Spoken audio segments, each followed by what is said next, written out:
ಎಲ್ಲರೂ ಪೃಥ್ವಿ ಅಂತ ಅರಿಸ್ತಿದ್ರೆ ಅಷ್ಟು ಸೌಂಡ್ನಲ್ಲಿ ಕೂಡ ಬಾವಾ ಅನ್ನೋ ಸೌಂಡ್ ಸ್ಪಷ್ಟವಾಗಿ ತನ್ನ ಕಿವಿ ಕೇಳಿಸಿ ತಲೆ ಎತ್ತಿ ನೋಡ್ತಾನೆ. ಯುಕ್ತ ಕೂಡ ಪೃಥ್ವಿ ಕಡೆ ನೋಡ್ತಾ ಬಾವಾ ಅಂತ ಬನ್ನಿಯಿಂದ ಕಣ್ಣು ಮುಚ್ಚಿ ರಾಗ ತೆಗಿತಾಳೆ ಕಂಗಾಲಾಗಿ. ಅವಳಾಗ ಬಾವಾ ಅಂತ ಕರೀತಿದ್ರೆ ಮನಸ್ಸೆಲ್ಲ ಹಾಯಾಗನ್ಸಿ ಒಂದೇ ನೋಟಕ್ಕೆ ಎಲ್ಲರನ್ನ ಕೆಡವು ಗುದ್ದಿ ಲೈನ್ ಮೇಲೆ ಕೈ ಇಟ್ಬಿಡ್ತಾನೆ. ಊರೆಲ್ಲ ನಮ್ಮ ಪೃಥ್ವಿರಾಜ್ ಗೆದ್ದಿದ್ದಾನೆ ಅಂತ ಅರಿಸ್ತಿದ್ರೆ ಕಲೆಕ್ಟರ್ ಕೂಡ ನಿಂತು ಚಪ್ಪಾಳೆ ತಟ್ಟಿ ಅಪ್ರೂವ್ ಮಾಡ್ತಾರೆ. ಆದರೆ ಅಷ್ಟು ಹೊತ್ತು ಬಾವಾ ಬಾವಾ ಅಂತ ಅರಿಸ್ತಿದ್ದು ಯುಕ್ತ ಫ್ಯಾಮಿಲಿ ಎಲ್ಲ ನೋಡ್ತಾ ಇದ್ದರೆ ನಾಚಿಕೆಯಿಂದ ದೊಡ್ಡಪ್ಪನ ಹಿಂದೆ ಹೋಗಿ ಮುಚ್ಕೊಬಿಡ್ತಾಳೆ. ಅಲ್ಲಿದ್ದವರೆಲ್ಲ ಪೃಥ್ವಿರಾಜ್ನ ಮೇಲೆ ಕೆತ್ತಿ ಡ್ಯಾನ್ಸ್ಗಳು ಮಾಡ್ತಿದ್ರೆ ಅವನ ಕಣ್ಣುಗಳು ಮಾತ್ರ ಯುಕ್ತಾಗೋಸ್ಕರ ಹುಡುಕುತ್ತವೆ. ಸಾಯಿಸೋ ಹಾಗೆ ನೋಡ್ತಿರೋ ಪಾಂಡು ನೋಟಕ್ಕೆ ಭಯ ಪಟ್ಕೊಂಡು ತಲೆ ತಗ್ಸಿಬಿಡ್ತಾರೆ ಪಾರ್ವತಿಪುರಂ ಗ್ಯಾಂಗ್. ಮಣ್ಣು ಅಂಟ್ಕೊಂಡಿದ್ರು ಹೀರೋ ಥರ ಕಾಣಿಸ್ತಿರೋ ಮಾವಯ್ಯನ ಮರೆಯಿಂದ ನೋಡ್ತಾ ಕಣ್ ತುಂಬಿಕೊಳ್ತಾಳೆ ಯುಕ್ತ. ಸ್ಟೇಜ್ವರೆಗೆ ಎತ್ಕೊಂಡು ಹೋಗ್ತಿದ್ದ ಹಾಗೆ ಪೃಥ್ವಿ ಕೆಳಗಿಳಿಸು ಅಂತ ಹೇಳ್ತಾನೆ. ಕೆಳಗಿಳಿಸ್ತಾರೆ. ಪೃಥ್ವಿರಾಜ್ ಗೆಲುವು ಪಾಂಡು ಹೊಟ್ಟೆಯಲ್ಲಿ ಗ್ಯಾಸ್ ಫಾರ್ಮ್ ಆಗಿ ಕೋಪದಿಂದ ಕೈ ಬಿಗಿತಾನೆ. ಬನ್ನಿ ಮಿಸ್ಟರ್ ಪೃಥ್ವಿರಾಜ್, ಫೈನಲಿ ನಿಮ್ಮೂರನ್ನು ನೀವೇ ಗೆಲ್ಲಿಸಿದ್ದೀರಿ ಅಂತ ಸ್ಟೇಜ್ ಮೇಲೆ ಬಂದ ಪೃಥ್ವಿರಾಜ್ಗೆ ಶೇಕ್ ಹ್ಯಾಂಡ್ ಕೊಡ್ತಾರೆ ಕಲೆಕ್ಟರ್. ಥ್ಯಾಂಕ್ ಯು ಸರ್, ಆದರೆ ಈ ಗೆಲುವು ನಾನು ಒಬ್ಬನದೇ ಅಲ್ಲ, ನಮ್ಮ ಊರಿನ ಹುಡುಗರದ್ದು. ಪಾಪ ಅವ್ರು ಚೆನ್ನಾಗಿ ಆಡ್ತಾರೆ, ಆದರೆ ಯಾಕೆ ಹೀಗಾಯಿತು ಅಂತ ನಾನು ತಿಳ್ಕೊಳ್ತೀನಿ. ನೀವು ನಮ್ಮ ಹುಡುಗರಿಗೆ ಬಹುಮತಿ ಕೊಡಿ ಅಂತ ನಗ್ತಾ ಹೇಳ್ತಾ ಅವರೆಲ್ಲರ ಕಡೆ ಬನ್ನಿ ಅನ್ನೋ ಥರ ಸನ್ನೆ ಮಾಡ್ತಾನೆ. ಒಂದು ನಿಮಿಷ ಪೃಥ್ವಿರಾಜ್, ಇದಿಗೋ ಅಪ್ಪ ನೀನೇ ಅಂತ ಲೀಡರ್ನ ತೋರಿಸಿ ನಮ್ಮ ಪ್ರೆಸಿಡೆಂಟ್ ಅವರು ಅಂದ ಹಾಗೆ ನಿಮ್ಮೆಲ್ಲರನ್ನ ಸೋಲಿಸಿ ನಮ್ಮ ಊರನ್ನು ಗೆಲ್ಲಿಸಿದ್ದಾರೆ. ಇವಾಗ ನೀನು ಅಂದ ಮಾತು ಪ್ರಕಾರ ನಮ್ಮ ಊರಿಗೆ ಕ್ಷಮೆ ಕೇಳಬೇಕು ಅಂತಾರೆ ದೊಡ್ಡವರು.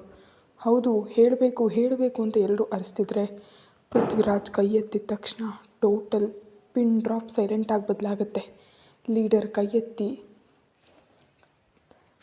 ಕೈ ಮುಗಿದು ನಿಮ್ಮ ಊರನ್ನು ಅವಮಾನಿಸಿದ್ದಕ್ಕೆ ನನ್ನ ಕ್ಷಮಿಸಿ ಅಂತ ಭಯಪಡ್ತಾ ಹೇಳಿ ತಲೆ ತಗ್ಗಿಸ್ತಾನೆ. ನೋಡಿ, ನಾನು ನಿಮ್ಮಿಂದ ಕ್ಷಮೆ ಆಸೆ ಪಡ್ತಿಲ್ಲ. ನೀವು ನಡ್ಕೊಂಡು ವಿಧಾನ ತಪ್ಪು ಅಂತ ಅರ್ಥ ಆಗೋ ಥರ ಹೇಳಬೇಕು ಅಂದ್ಕೊಂಡೆ. ಮನುಷ್ಯನಿಗೆ ಗರ್ವ ಇರಬಹುದು, ಆದರೆ ಅದು ಎದುರುಗಡೆ ಇರೋರನ್ನ ಕೀಳಾಗಿ ನೋಡೋ ಥರ ಇದ್ದರೆ ಹೀಗೆ ಸೋಲು ಪಾಲಾಗ್ತೀರಾ. ಇದು ಚೆನ್ನಾಗಿ ನೆನಪಿಟ್ಕೊಂಡ್ರೆ ಜೀವನದಲ್ಲಿ ಮೇಲೆ ಬರ್ತೀರಾ ಅಂತ ಹೇಳಿ ಕಲೆಕ್ಟರ್ ಸರ್ ನಿಮ್ಮ ಕೈಯಿಂದ ಬಹುಮತಿ ಕೊಡಿ ಅಂತ ಅಂತಾನೆ. ಸರಿ ಅಂತ ಲಕ್ಷ್ಮೀಪುರಂ ಹುಡುಗರ ಮಧ್ಯೆ ನಿಂತು ₹1,00,000 ಚೆಕ್ ಕೊಟ್ಟು ಫೋಟೋ ತೆಗೆಸ್ಕೊಂಡು ಟ್ರೋಫಿ ಕೊಟ್ಟು ಎಲ್ರಿಗೂ ಕಾಂಗ್ರಾಟ್ಸ್ ಹೇಳಿ ಸೋತ ಟೀಮ್ನ ಕೂಡ ಕರೆದು 25,000 ಕೊಟ್ಟು ಫೋಟೋಸ್ ಎಲ್ಲ ತೆಗೆದುಕೊಂಡು ಎಲ್ಲರನ್ನೂ ಕೆಳಗೆ ಕಳಿಸ್ತಾರೆ. ಆವಾಗಲೇ ಆಗ್ತಾಯಿದ್ರೆ ಒಂದು ನಿಮಿಷ ಸರ್ ಅಂತ ಸ್ಟೇಜ್ ಹಿಡಿದು ಕೆಳಗೆ ಬಂದು ಸುಧಾತ್ರ ಇದ್ದ ಶರ್ಟ್ ಹಾಕ್ಕೊಳ್ತಾ ಯುಕ್ತ ಅಂತ ಕರೀತಾನೆ. ಹಿಂದೆ ಅಕ್ಕಿ ಜೊತೆ ಗುಸುಗುಸು ಆಡ್ತಿದ್ದ ಯುಕ್ತ ಪೃಥ್ವಿ ಕರೆಯನ್ನು ಕೇಳಿ ಗಬಗಬಾ ಮುಂದೆ ಬಂದು ನಿಂತು ತಲೆ ತಗ್ಗಿಸ್ತಾಳೆ. ಅವಳು ಮತ್ತೆ ಒಂದು ಸಾರಿ ಹಾಗೆ ಕರೆಸಿದ್ರೆ ಕೇಳಬೇಕಂತ ಆಸೆಯಿಂದ ನೋಡ್ತಾ ಇದ್ದರೆ ಯುಕ್ತ ಮೌನ. ಅದರ ಮೇಲೆ ನೀರು ಸುರಿಯುತ್ತೆ. ಯುಕ್ತ ಮನೆ ಹತ್ರ ಒಂದು ಬ್ಯಾಗ್ ಕೊಟ್ಟಿದೆ ಅಲ್ವಾ, ಎಲ್ಲಿ ಅಂತ ಕೇಳ್ತಿದ್ದ ಹಾಗೆ ಸುಧಾ ಕಾಲತ್ರ ಇದ್ದ ಚೀಲದಿಂದ ಬ್ಯಾಗ್ ತೆಗೆದು ಕೊಡ್ತಾಳೆ. ನಿಜಕ್ಕೂ ಬಾಯಿಂದ ಮಾತೆ ಬರ್ತಾ ಇಲ್ವಲ್ಲ ಅಂದರೆ ಬೇಕಂತಲೇ ಬ್ಯಾಗ್ ತೊಗೊಳ್ತಾ ಅವಳ ಕೈ ಮೇಲೆ ಗಿಲ್ಲಿ ಬಾಬಾ ಇವಾಗಲೇ ಹೋಗ್ಬಿಡಿ, ಕಲೆಕ್ಟರ್ ಸರ್ನ ಪರಿಚಯ ಮಾಡ್ತೀನಿ, ಇಲ್ಲೇ ಕೂತ್ಕೊಳ್ಳಿ ಅಂತ ಅಂತಾನೆ. ಸರಿ ಕಣೆ, ಇವಾಗ ತಾನೇ ಬರ್ತೀನಿ ರೀ ಅಂತ ಸ್ಟೇಜ್ ಮೇಲೆ ಬಂದು ಎಲ್ಲ ರೆಡಿ ಮಾಡಿದ್ದೀರಾ ಅಂತಾನೆ. ಹಾಂ ಮಾಡಿದ್ದೀವಿ. ಮೈಕ್ ಹಿಡ್ಕೊಂಡು ಜನಗಳ ಕಡೆ ನೋಡ್ತಾ ನಿಮ್ಮೆಲ್ರಿಗೂ ಗೊತ್ತು ಕಲೆಕ್ಟರ್ ಸರ್ ಎಷ್ಟು ಕೆಲಸಗಳನ್ನ ಬಿಟ್ಟು ನಮ್ಮ ಊರಿಗೆ ಬಂದಿದ್ದಾರೆ ಅಂತ. ಅದಕ್ಕೆ ನಮ್ಮ ಕಡೆಯಿಂದ ಅವರಿಗೆ ಒಂದು ಸಣ್ಣ ಸನ್ಮಾನ ಮಾಡೋಣ, ಸ್ವಲ್ಪ ಹೊತ್ತು ಪ್ರಶಾಂತವಾಗಿರಿ ಅಂತ ಹೇಳಿ ಇವಾಗ ಯಾಕೆ ಅಂತ ಅಂದ್ಕೊಂಡ ಕಲೆಕ್ಟರ್ ಜೊತೆ ನಮ್ಮ ತೃಪ್ತಿಗೋಸ್ಕರ ಸರ್ ಅಂತ ಕೋಪನ ಅಡಗಿಸ್ಕೊಳಕ್ಕಾಗ್ತಾ ಇಲ್ಲದೆ ಇರೋ ಪಾಂಡು ನೋಡಿ ಬನ್ನಿ ಪಾಂಡು ಸರ್ ಅಂತ ಕರೀತಾನೆ. ಬಲವಂತವಾಗಿ ನಗ್ತಾ ಬಂದು ದೊಡ್ಡವ್ರ ಜೊತೆ ಅವರಿಗೆ ಕುಂಕುಮ ಇಟ್ಟು ಮತ್ತೊಂದು ಸಾರಿ ಶಾಲ್ ಹಾಕಿ ಕುತ್ತಿಗೆಗೆ ಹೂವಿನ ಹಾರ ಹಾಕಿ ಬ್ಯಾಗ್ನಲ್ಲಿದ್ದ ಗಿಫ್ಟ್ ತೆಗೆದು ಮುಂದೆ ಇಡ್ತಿದ್ದ ಹಾಗೆ ದೊಡ್ಡವ್ರ ಕಣ್ಣುಗಳು ಸಂತೋಷದಿಂದ ತುಂಬಿಕೊಂಡ್ರೆ ಪಾಂಡು ಕಣ್ಣುಗಳು ಉರಿಯುತ್ತವೆ. ನೇಗಿಲನ್ನು ಹೊತ್ಕೊಂಡ ಎತ್ತುಗಳ ಗೊಂಬೆ ಚಿನ್ನದಿಂದ ಮಾಡಿರೋದ್ರಿಂದ ತುಂಬಾ ಚೆನ್ನಾಗಿದೆ. ಎಲ್ಲರೂ ಸೇರಿ ಕೊಡ್ತಾಯಿದ್ರೆ ಈ ಗಿಫ್ಟ್ ಅದು ಯಾಕೆ ಪೃಥ್ವಿರಾಜ್ ಅವರೇ ಅಂತ ಸ್ವಲ್ಪ ನಾಚಿಕೆ ಪಡ್ತಾರೆ ಕಲೆಕ್ಟರ್ ಈಸ್ಕೊಳ್ಳೋದಕ್ಕೆ. ಹಾಗನ್ಕೋಬೇಡಿ ಸರ್, ಇದು ನಮ್ಮ ಊರೆಲ್ಲ ಸೇರಿ ನಿಮಗೆ ಕೊಡ್ತಾ ಇರುವಂತಹ ಕಾಣಿಕೆ, ದಯವಿಟ್ಟು ತಗೊಳ್ಳಿ ಅಂತ ಸಣ್ಣ ಸ್ಮೈಲ್ ಜೊತೆ ಹೇಳ್ತಾ ಇದ್ದರೆ ಅವರ ಅಭಿಮಾನಕ್ಕೆ ಥ್ಯಾಂಕ್ಸ್ ಹೇಳಿಕೊಂಡು ಗಿಫ್ಟನ್ನು ತಗೊಂಡು ಮೈಕ್ನಲ್ಲಿ 4 ಮಾತು ಮಾತಾಡಿ ಲಾಸ್ಟ್ನಲ್ಲಿ ಈ ಕಾಲುವೆಗೆ ನೀರು ಬಿಡ್ತೀವಿ ಅಂತ ಮಾತು ಕೊಡ್ತಿದ್ದ ಹಾಗೆ ಜನರೆಲ್ಲ ಖುಷಿಯಿಂದ ಚಪ್ಪಾಳೆ ತರ್ತಾರೆ. Thank you so much sir. ನಾನೇ ನಿಮಗೆ ಥ್ಯಾಂಕ್ಸ್ ಹೇಳಬೇಕು ಪೃಥ್ವಿರಾಜ್. ಇವತ್ತು ನಾನು ತುಂಬ ಖುಷಿಯಾಗಿದ್ದೀನಿ ಅಂತ ಸ್ವಲ್ಪ ಹೊತ್ತು ಮಾತಾಡಿ ಎಲ್ರಿಗೂ ಹೋಗ್ತೀನಿ ಅಂತ ಹೇಳಿ ಸ್ಟೇಜ್ ಇಳಿತಿದ್ದ ಹಾಗೆ ಕೆಳಗಿದ್ದ ಫ್ಯಾಮಿಲಿನ ಪರಿಚಯ ಮಾಡ್ತಾನೆ ಪೃಥ್ವಿರಾಜ್. ಎಲ್ರಿಗೂ ನಮಸ್ತೆ ಮಾಡ್ತಾ ನಗ್ತಾ ಮಾತಾಡ್ತಿದ್ರೆ, ನಿಮ್ಮ ಮಿಸ್ಸಸ್ ಹೆಸರೇನು ಪೃಥ್ವಿರಾಜ್?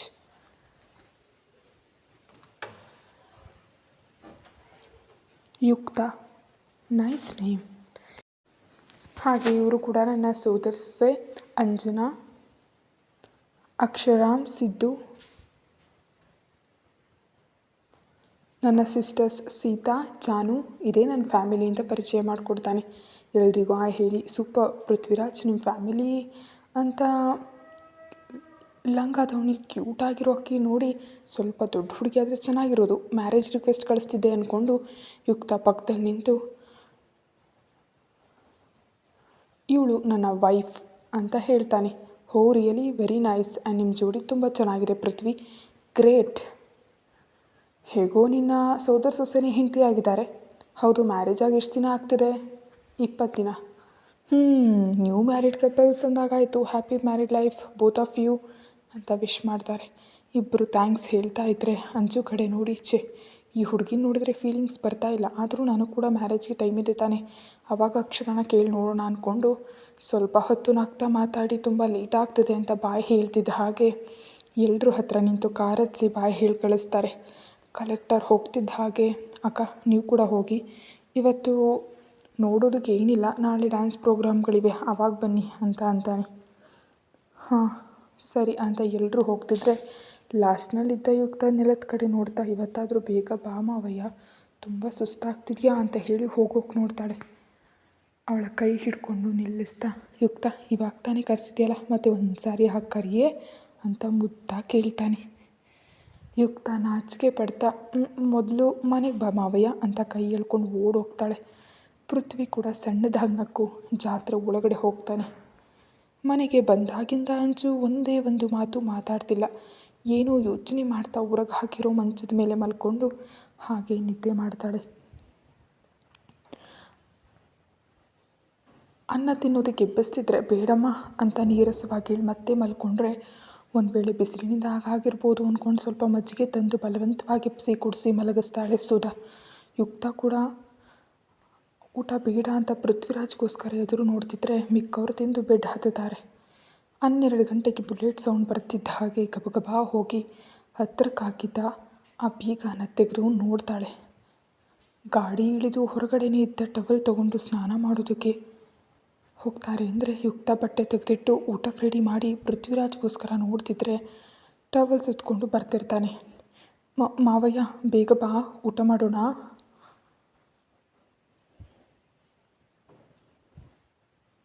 ಆಗ್ತಿಲ್ಲ ಕಣೆ, ಸ್ವಲ್ಪ ನಿಂಬೆಹಣ್ಣಿನ ನೀರು ತೆಗೆದುಕೊಂಡು ಬಾ ಸಾಕು ಅಂತ ಒಳಗಡೆ ಹೋಗ್ತಾನೆ. ಪಾಪ ಅವಳು ಕೂಡ ತಿನ್ನೋಕೆ ಹೋಗದೆ ನಿಂಬೆಕಾಯಿ ಹಾಕಿ ನೀರಲ್ಲಿ ಕಲಸಿ ಸಕ್ಕರೆ ಹಾಕಿ ಲೈಟ್ಸ್ ಆಫ್ ಮಾಡಿ ರೂಮ್ ಬಂದು ಬೆಡ್ ಮೇಲೆ ಕೂಲರ್ ಗಾಳಿ ಕೂತಿದ್ದ ಪೃಥ್ವಿ ನೋಡಿ ಗ್ಲಾಸ್ ಮುಂದೆ ಇಡ್ತಾಳೆ. ಚೆನ್ನಾಗಿದ್ದ ನಿಂಬೆ ನೀರನ್ನು ಗಟಗಟ ಕುಡಿದು ಗ್ಲಾಸ್ ಕೆಳಗಿಟ್ಟು ತಲೆ ಬಗ್ಸಿ ಕೈ ನುಳ್ಸ್ಕೊಳ್ತಾ ಇರೋ ಯುಕ್ತಾಳನ್ನು ಒಂದೇ ಬಾರಿಗೆ ಮೇಲೆ ಎಳ್ಕೊಂಬಿಟ್ಟು ಹಿಂದೆ ಮಲ್ಕೊತಾನೆ. ಒಂದೇ ಸಾರಿ ಗಾಬರಿ ಆಗಿಬಿಟ್ಟಂತ ಯುಕ್ತ ಮಾವಯ್ಯ ಅಂತಾಳೆ. ಮುಖದ ಮೇಲೆ ಬಿದ್ದು ಕೂದಲನ್ನು ಹಿಂದೆ ತಳ್ತಾ, ಹೀಗಲ್ಲ, ಇವಾಗ ಗ್ರೌಂಡ್ನಲ್ಲಿ ಕರೆದಿಯಲ್ಲ, ಹಾಂ ಕರಿ ಬಿಟ್ಟುಬಿಡ್ತೀನಿ ಅಂತ ಸ್ಲೋ ವಾಯ್ಸ್ನಲ್ಲಿ ಹೇಳ್ತಿದ್ರೆ ಅವನಲ್ಲಿ ವೇರಿಯೇಷನ್ಗೆ ಕರೆಂಟ್ ಶಾಕ್ ತಗಲಿದ ಹಾಗನ್ನಿಸಿ, ಅಯ್ಯೋ ಮಾವಯ್ಯನಲ್ಲಿ ಇಂಥ ಆ್ಯಂಗಲ್ ಕೂಡ ಇದೆಯಾ ಅಂದ್ಕೊಳ್ತಾ ಸಣ್ಣದಾಗಿ ನಡಕ್ತಾಳೆ. ಬೇಗ ಕರಿಯುಕ್ತ, ನನಗೆ ನಿದ್ದೆ ಬರ್ತಿದೆ. ಮೊದಲು ಮಲ್ಕೊ ಮಾವಯ್ಯ, ನಾಳೆ ಕರಿತೀನಿ ಅಂತ ಪಕ್ಕಕ್ಕೆ ತಿರುಗೋದಕ್ಕೆ ನೋಡ್ತಿದ್ರೆ ಅವಳನ್ನ ಹಾಗೆ ಇಟ್ಕೊಂಡು, ನಾಳೆವರೆಗೆ ಯಾಕ್ರಿ, ಇವಾಗ ಕರಿಬೋದಲ್ಲ ಅಂತಾನೆ. ಇಷ್ಟು ಸಡನ್ನಾಗಂದರೆ ಬರಲ್ಲ ಮಾವಯ್ಯ, ಪ್ಲೀಸ್ ಅರ್ಥ ಮಾಡ್ಕೋ ಅಂತ ಬ್ಲಷ್ ಆಗ್ತಾ ಭುಜದ ಮೇಲೆ ತಲೆ ಬಾಗಿಸ್ಬಿಡ್ತಾಳೆ. ಯುಕ್ತಾಳನ್ನು ಇನ್ನೂ ತೊಂದರೆ ಕೊಡೋಕ್ಕಾಗದೆ ಪಕ್ಕಕ್ಕೆ ತಿರುಗಿ ಗಟ್ಟಿಯಾಗಿ ಸುತ್ತಕೊಂಡು ಮಲ್ಕೊಂಡ ತಕ್ಷಣ ಅವನ ಹಿಡಿತಕ್ಕೆ ಅವಳು ಇನ್ನೂ ಅಂಟ್ಕೊಂಡು ಭುಜಗಳನ್ನ ಒತ್ತಿ ಹಿಡ್ಕೊಂಡು ಮಾವಯ್ಯ ಗಾಳಿ ಆಡ್ತಿಲ್ಲ, ಸ್ವಲ್ಪ ಲೂಸ್ ಮಾಡಲಾ ಅಂತ ಮೆಲ್ಲ ಗುಣಗ್ತಾಳೆ. ಸಣ್ಣದಾಗಿ ನಗ್ತಾ ಸ್ವಲ್ಪ ಲೂಸ್ ಮಾಡಿ ಬೆಡ್ ಲೈಟ್ ಕೂಡ ಆಫ್ ಮಾಡ್ತಾನೆ ಪೃಥ್ವಿ. ಮಿಕ್ಕೆರಡು ದಿನಗಳು ಕೂಡ ಗ್ರ್ಯಾಂಡಾಗಿ ನಡೆಯುತ್ತೆ ಜಾತ್ರೆ. ಒಂದು ದಿನ ಡ್ಯಾನ್ಸ್ ಅಂತ, ಮತ್ತೊಂದು ದಿನ ನಾಟಕ ಅಂತ ನಡೆಸಿ ಜಾತ್ರೆಯನ್ನು ಮುಗಿಸ್ತಾರೆ.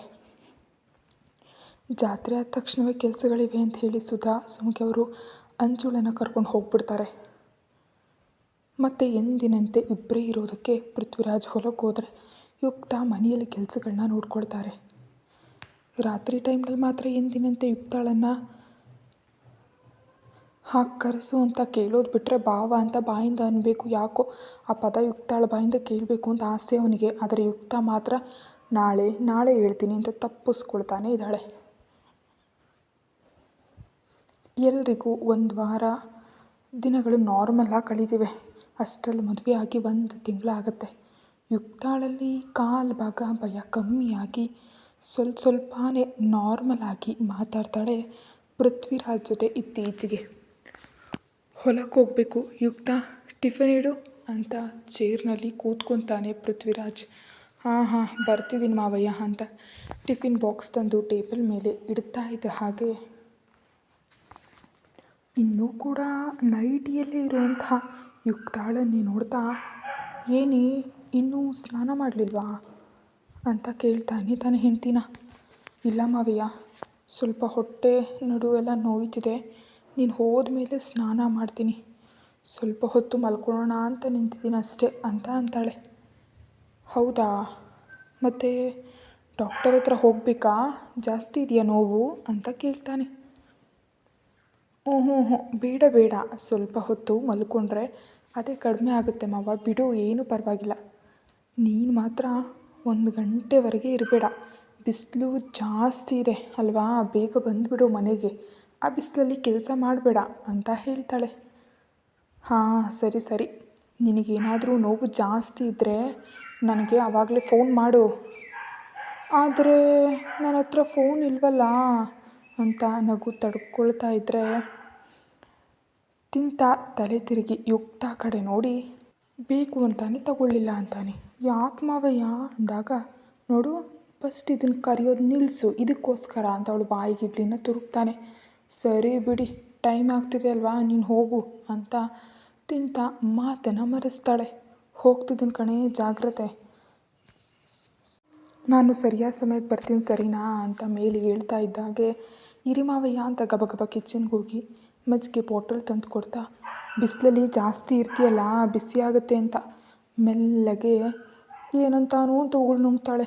ಒಂಟಿಯಾಗಿದ್ದಾಗ ಹೆಂಡತಿ ಅಡುಗೆ ಮಾಡಿ ಹೋಗ್ಬಿಟ್ರೆ ಯಾವಾಗಲೂ ಅನ್ನ ಇಟ್ಕೊಂಡು ತಿನ್ನೋದು ಬಿಟ್ಟರೆ ಹೀಗೆ ಶ್ರದ್ಧೆ ಮಾಡಿಟ್ಟವ್ರು ಯಾರೂ ಇಲ್ಲ. ಆದರೆ ಅಕ್ಕಂದಿದ್ದರೆ ಜಾಗೃತಿಯಾಗಿ ನೋಡ್ಕೊಳ್ತಿದ್ರು. ಆದರೆ ಅಷ್ಟೇ ಮಾತು ಅವರು ಕೂಡ ಇರಲ್ಲ ಅಲ್ವಾ ಅಂತ ತುಂಬ ಸಾರಿ ಅಂದ್ಕೊಳ್ಳೋನು. ಆದರೆ ಈ ಸ್ವಲ್ಪ ದಿನದಲ್ಲಿ ಯುಕ್ತಾಳಿಂದ ಅವನು ಮಿಸ್ ಆಗಿರೋ ಕ್ಷಣಗಳೆಲ್ಲ ಸಿಕ್ಕಿದ ಹಾಗೆ ಅನ್ನಿಸ್ತು.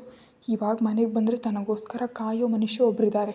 ಅದನ್ನೆಲ್ಲ ನೆನೆಸ್ಕೊಂಡು ಯುಕ್ತ ಎದುರುಗಡೆ ನಿಂತು ಎದೆಗೆ ಅಪ್ಕೊಂಡು ಕಣ್ಣು ಮುಚ್ಕೊತಾನೆ. ತನಗೋಸ್ಕರ ಯಾರೋ ಒಬ್ಬರು ಇದ್ದಾರಲ್ಲ, ನನಗೋಸ್ಕರ ಯಾರೋ ಒಬ್ಬರು ಮಿಡಿತಿದ್ದಾರಲ್ಲ ಅಂತ. ಯುಕ್ತ ಅಂತೂ ಆಶ್ಚರ್ಯವಾಗಿ ಕಣ್ಣು ಬಿಟ್ಕೊಂಡು ನೋಡ್ತಾ ಮಾವಯ್ಯ ಅಂತ ಕರೀತಾಳೆ. ಏನಾಯಿತು? ಏನಿಲ್ಲ ಅಂತ ದೂರ ಜಾರಿ ಬಾಟಲ್ ತಗೊಂಡು ಸ್ನಾನ ಮಾಡಿ ಟಿಫನ್ ತಿಂದು ಮಲ್ಕೋ, ತಿನ್ನೋದಕ್ಕಿಂತ ಮುಂಚೆ ಮಾಡಬಹುದು ಬಿಡು, ಜಾಗ್ರತೆ ಅಂತಾನೆ. ಹ್ಞೂ ಮಾವಯ್ಯ. ತಲೆಗೆ ಟವಲನ್ನು ಸುತ್ತಕೊಂಡು ಗಾಡಿ ಸ್ಟಾರ್ಟ್ ಮಾಡಿಕೊಂಡು ಹೊರಟು ಹೋಗ್ತಾನೆ. ಯುಕ್ತ ಎಲ್ಲ ಕ್ಲೀನ್ ಮಾಡಿ ಫ್ರೆಶ್ ಆಗೋದಕ್ಕೆ ಹೋಗ್ತಾಳೆ.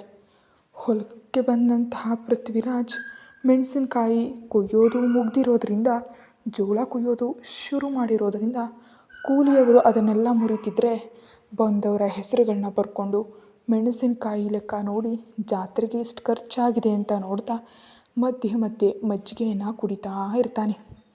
ಸ್ವಲ್ಪ ಜನ ಜೋಳದ ಚೀಲದಲ್ಲಿ ತುಂಬ್ತಾ ಮಂಚದ ಮೇಲೆ ಕೂತು ಲೆಕ್ಕ ಬರೀತಿರೋ ಪೃಥ್ವಿರಾಜನ ನೋಡಿ, ಪೃಥ್ವಿರಾಜಪ್ಪ ಮದುವೆ ಆಗಿ 1 ತಿಂಗಳು ದಾಟಿದೆ ಅಲ್ವಾ, ಮತ್ತು ಅಮ್ಮವರು ನೀರು ಹಾಕ್ಸ್ಕೊಂಡಿದ್ದಾರಾ ಅಂತ ಕೇಳ್ತಾಳೆ ಒಂದು ಹೆಂಗಸು.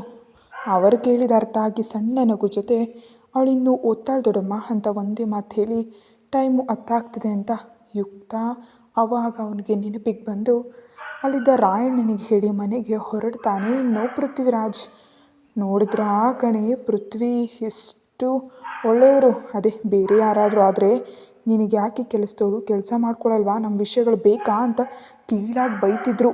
ಆದರೆ ನೋಡು ನಮ್ಮ ಪೃಥ್ವಿರಾಜ್ ಆಗಲ್ಲ. ಹೌದು, ನಮ್ಮ ಬಾಬು ಅಂದರೆ ನಮಗೆ ಗೊತ್ತಿಲ್ವಾ, ಅಕ್ಕ ಅಂತ ಇನ್ನಿಬ್ಬರು ಹೆಂಗಸರು ಅಂತಾರೆ. ಮನೆಗೆ ಬರೋದೆ ಗಬಗಬ ಕಾಲು ತೊಳ್ಕೊಂಡು ಬಾಗಿಲು ತೆಗೆದಿರೋದ್ರಿಂದ ಒಳಗಡೆ ಬಂದು ಯುಕ್ತ ಅಂತ ಕರೀತಾನೆ. ಮತ್ತೊಂದು ರೂಮ್ನಲ್ಲಿ ಕೆಳಗೆ ಮಲ್ಕೊಂಡಿದ್ದಂಥ ಯುಕ್ತ, ಮಾವಯ್ಯ ಇಲ್ಲೇ ಇದ್ದೀನಿ ಅಂತಾಳೆ ನೀರಸವಾಗಿ.